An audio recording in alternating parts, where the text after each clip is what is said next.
इंसान झूठ बोल सकते हैं लेकिन कुंडली झूठ नहीं बोलती, और वो बिल्कुल सच है। ये भाग्य को बदल नहीं सकता, जो हम कर्म करके आए उनका भुगतान हमें करना है, लेकिन इनके द्वारा हम अपने आगे इस जीवन को बचाव कर सकते हैं कि आगे बारिश होने वाली है, तो ज्योतिष के माध्यम से हमें एक छतरी मिल जाती है कि हम अपने आप को बारिश से प्रोटेक्ट कर सकें। नमस्कार, मैं अनु प्रसाद और आप देख रहे हैं एयर न्यूज। अभी हम मौजूद है वैदिक सनातनी ज्योति महामंथन सम्मेलन में। यहाँ पे जेडी वशिष्ठ जी सम्मेलन में क्या बातें उन्होंने कही है इस वीडियो में आपको देखने को मिलेगा, तो आइए चलिए चलते हैं और जानते हैं। नमस्कार जी। नाम क्या आपका? शालिनी।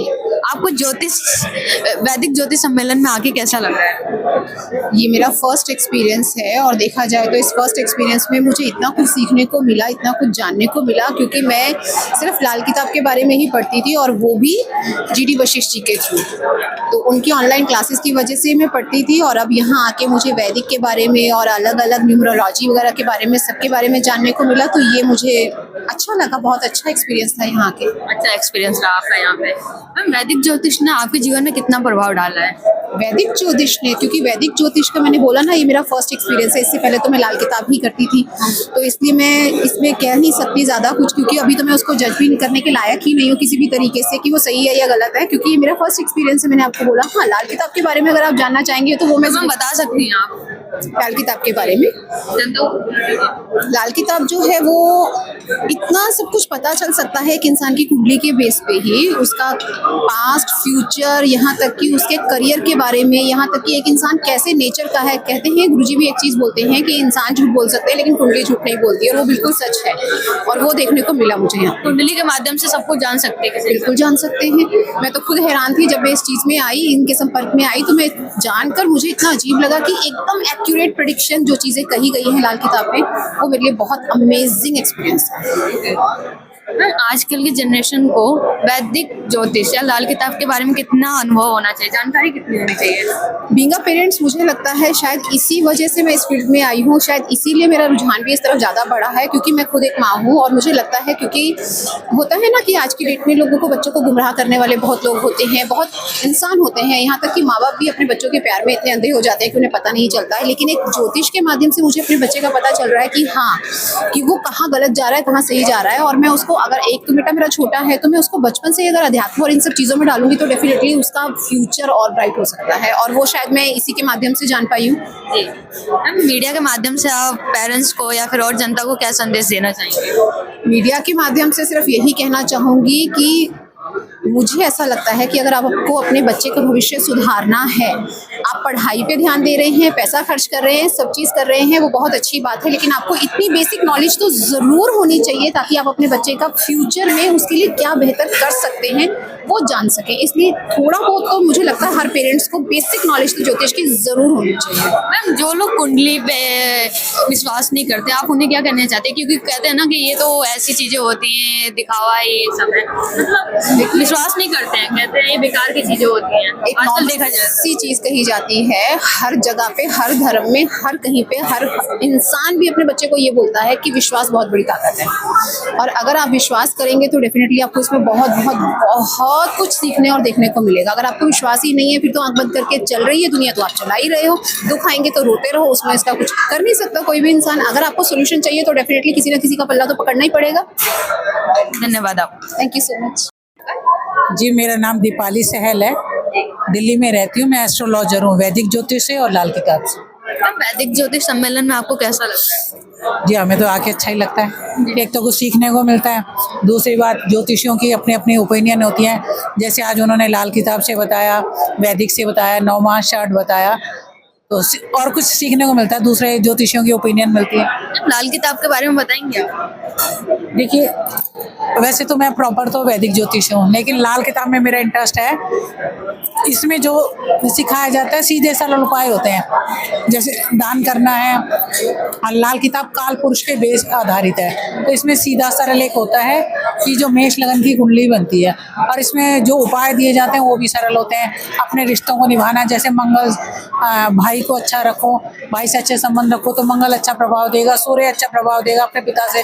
तो ऐसे सीधे सरल हैं जो हमारे व्यवहारिक और घर परिवार के उससे मैच करते हुए होते हैं, इसलिए लाल किताब ज़्यादा अच्छा लगता है। वैदिक और क्या कहते हैं ज्योतिष इंसान के जीवन में कितना प्रभाव डालते हैं?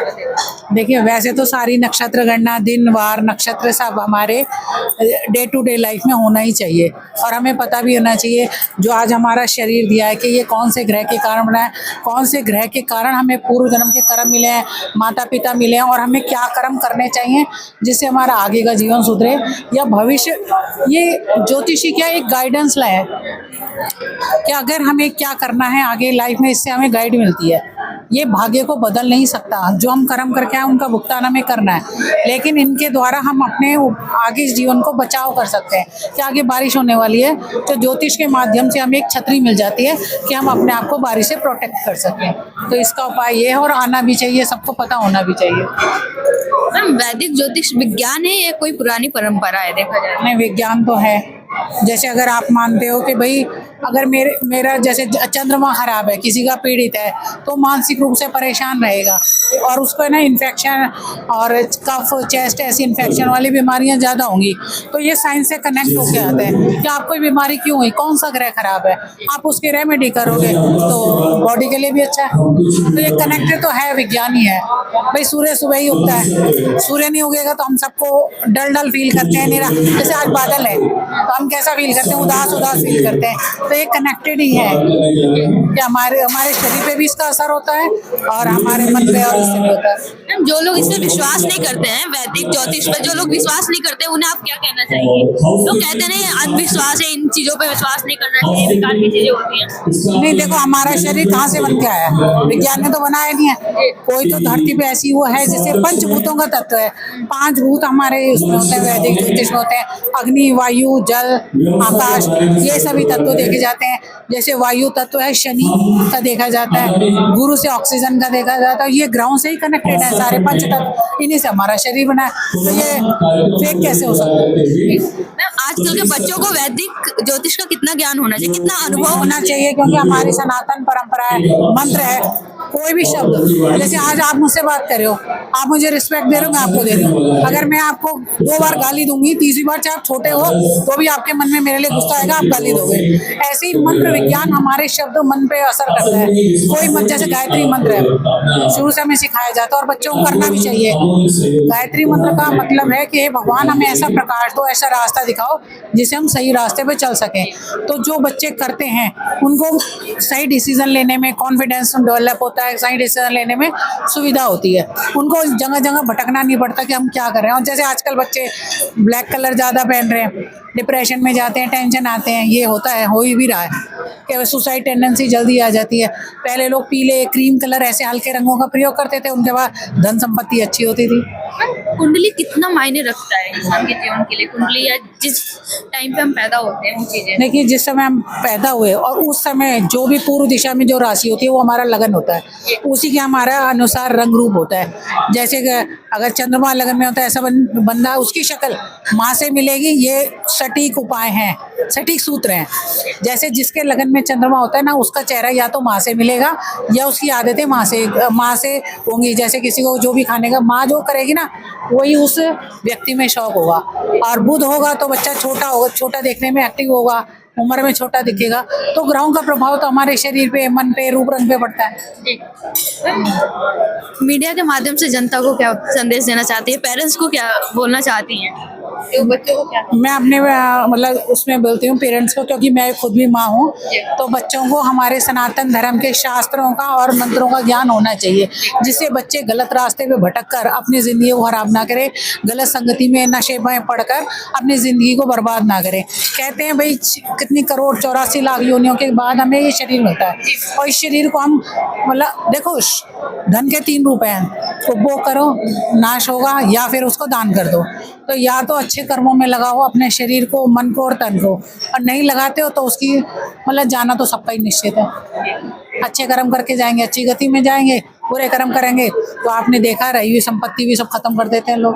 तो अच्छी आदतें तो होनी चाहिए बच्चों में, और हमारे मंत्रों का, शास्त्रों का ज्ञान होना ही चाहिए। भाई जैसे गीता में, रामायण में सिखाया जाता है कि एक पिता की आज्ञा मानने के लिए राम जी ने सब कुछ त्याग दिया, बाद में तो उन्हें मिला ही ना। तो ये चीज़ें हमें अपने बच्चों को सिखाना चाहिए। शास्त्रों का ज्ञान होना चाहिए, मंत्रों का ज्ञान होगा तो उनका शरीर भी स्वस्थ रहेगा, मन भी स्वस्थ रहेगा। धन्यवाद मैम आपका। नमस्ते। नमस्ते, नाम क्या आपका? मेरा नाम सीमा शर्मा है। आपको वैदिक ज्योतिष सम्मेलन में आके कैसा लग रहा है? वैदिक ज्योतिष सम्मेलन में आके मुझे बहुत अच्छा लगा और ज्योतिष मेरा फेवरेट टॉपिक है। मैं इसमें जितना जानना चाहती हूँ वो उतना उसमें घुसती चली जाती हूँ। और मेरा यहाँ आने का एक कारण और है, मैं एज ए वास्तु कंसल्टेंट में काम करती हूँ। तो वास्तु को एस्ट्रो के साथ मिला करके ही काम करना मुझे पसंद है, जिसे हम एस्ट्रो वास्तु के नाम से जानते हैं। जैसे जैसे जिसके प्लैनेट महादशा अंतरदशा चेंज होती है, वैसे ही उसकी घर की परिस्थितियाँ, घर की दिशाएं भी चेंज होती है। ड्यू टू सम रेनोवेशन वो चेंज कर लेता है, तो उससे मिला करके हम फिर एस्ट्रो वास्तु के सजेशंस देते हैं। That is why I am here. तो मैम ये बताइए कि आजकल के बच्चों को ज्योतिष का कितना ज्ञान होना चाहिए? इसमें विडंबना ये है कि हमें ही माता पिता ही इस तरफ नहीं प्रेरित कर रहे हैं बच्चों को। बच्चों को लगता है कि हाँ, चाहे उनका प्लैनेट्स कितने अच्छे हो और उनको जाना चाहिए ज्योतिष में, बट माता पिता ही उनको प्रमोट नहीं करते। दे सेड कि भाई आप ऐसी पढ़ाई करो जिसे नौकरी लगे। बट माई सजेशन इज नौकरी इज अ डिफरेंट थिंग और आपका ज्ञान is a different thing. Education और ज्ञान दोनों में डिफरेंट है, एडुकेट और एजुकेशन। तो ज्ञानी वही होगा जो सब चीज़ों का ज्ञान लेगा, संस्कार भी लेगा, रहन सहन भी सीखेगा, अपने घर की व्यवस्था और अपने ग्रहों के अनुसार अपने जीवन को चलाने की व्यवस्था वो सीखेगा। और माता पिता इस बारे में आजकल प्रेरित नहीं कर रहे, but thanks to Modi ji जो इन चीज़ों को प्रमोट कर रहे हैं। और हमारी सनातन विद्याएं हैं, वास्तुशास्त्र हो, चाहे एस्ट्रोलॉजी हो, चाहे न्यूमरोलॉजी हो, चाहे आपका टैरो कार्ड रीडिंग हो, आकाशिक तत्व हो, ये सारी चीज़ों को प्रमोट कर रहे हैं। और हाँ, अब लोग इसके प्रति जागरूक हो रहे हैं और इन सब विद्याओं का फायदा लेना शुरू कर दिया है। आपके जीवन में वैदिक ज्योतिष ने कितना प्रभाव डाला है? मेरे जीवन में वैदिक ज्योतिष प्लस वास्तु ने बहुत गहरा इम्पैक्ट डाला है। एक समय ऐसा था कि मेरे परिवार में बहुत ही एक दुखदपूर्ण घटना हुई थी, उसका उल्लेख मैं यहाँ नहीं कर सकती हूँ। That was the U turn of my life. I was a college lecturer, I was teaching B.Ed college और एकदम मेरा यू टर्न हुआ और मैं इस विद्या की तरफ प्रेरित हुई और तब से मैंने जो स्टडी करना शुरू किया है। Now I am doing as a vastu consultant काम, लेकिन यस विद एस्ट्रोलॉजी मैं काम कर रही हूँ और इसके ट्रेमेंडस रिजल्ट आपको देखने को मिलते हैं। मैं ये नहीं कहूँगी कि मैं परम ज्ञानी हूँ, क्योंकि ज्योतिष एक ऐसी विद्या है जो आप जीवन पर्यंत सीखते रहते हैं और वो कभी खत्म नहीं होती है। लेकिन हाँ, प्रभु की इतनी कृपा है, राधा रानी की इतनी कृपा है, गुरु जी की इतनी कृपा है कि जिसको जो रेमेडीज बताते हैं उनको फर्क पड़ता है और वो हमें प्रेरणा देकर के जाते हैं कि हम और मोटिवेट करके जाते हैं कि इस विद्या को हम और आगे बढ़ाएं। मैम, ज्योतिष विज्ञान है या कोई पुरानी परंपरा है? ज्योतिष विज्ञान है, इट इज टोटली साइंस। इसको बहुत कंफ्यूज किया जाता है कि अंधविश्वास है, अंधविश्वासी मत बनो। आपको सिर्फ ज्योतिष जो 9 प्लैनेट है, 9 प्लैनेट आपके ऊपर के 7 ग्रह और 9 राहु केतु को मिला करके बनते हैं। ये टोटली साइंस है। एक एक चीज विज्ञान, नासा वगैरह तो बहुत बाद में इनकी खोज किया है। हमको बहुत पहले से पता था हमारे ऋषि मुनियों को कि हमारी पृथ्वी की सूर्य से कितनी डिस्टेंस है, कि चंद्रमा की कितनी डिस्टेंस है। ये आज अभी मतलब पिछले 10-20 साल में आप कह दोगे कि नासा ने बनाया, विज्ञान ने बनाया, लेकिन ये सारी चीजें पता है। नासा भी जब परेशान था, जबकि ब्रह्मांड में उसके चक्कर लगाया और उसको ओम की ध्वनि वहां सुनाई दी। तो आप सोचिए कि हमारा जो सनातन धर्म है, हमारी जो वैदिक विद्या है, वो कितनी पुरानी होगी कि आकाश में भी जो ब्रह्मांड है उसमें भी ओम की ध्वनि सुनाई देती है। अगर कोई वैदिक ज्योतिष पे विश्वास नहीं करता तो आप उन्हें क्या बोलना चाहेंगे? क्योंकि लोग होते हैं कि ये अंधविश्वास है, इस पे भरोसा मत करो, इससे कुछ नहीं होता है। आजकल के जनरेशन से देखा जाए तो ये ज्यादा है। आई नो, आजकल के जनरेशन में सत्य को जांचने का ना कोई वो नहीं है, तरीका नहीं है। उनको इंस्टेंट रिजल्ट चाहिए। बिकॉज इन माई ओपिनियन, अगर मैं ज्योतिष से थोड़ा भी रिलेट करती हूँ या एस्ट्रो से थोड़ा भी रिलेट करती हूँ, तो काइंड ऑफ ये राहु डोमिनेटिंग सोसाइटी हो गई है, जहाँ पर लोगों को तुरंत किया और तुरंत रिजल्ट चाहिए। वैदिक विज्ञान में या कोई भी हमारी सनातन चीजें हैं, जो होम्योपैथी की बात ले लो, आयुर्वेद की बात ले लो, ये हर चीज को जड़ से काम करने के लिए करती हैं। आप जड़ पे, आप बीमारी पे काम कीजिए, then you will get the result. लेकिन हमारे आजकल की जनरेशन, मैं ये नहीं कहूँगी कि उनकी गलती है, माता पिता की ही गलती है, क्योंकि उनको प्रेरित नहीं किया जा रहा है। सुबह उठने के लिए उनको कहा नहीं जाता है, पढ़ने के लिए उनको कहा नहीं जाता है। तो यही परंपरा रही है जो कि अगर इसे हम आगे बढ़ाएंगे तो हमारा सौभाग्य, हमारी पीढ़ी इसको, हमारे देश को विश्व गुरु की तरफ अग्रसर करेगी और यही मेरा कामना है। धन्यवाद। Thank you.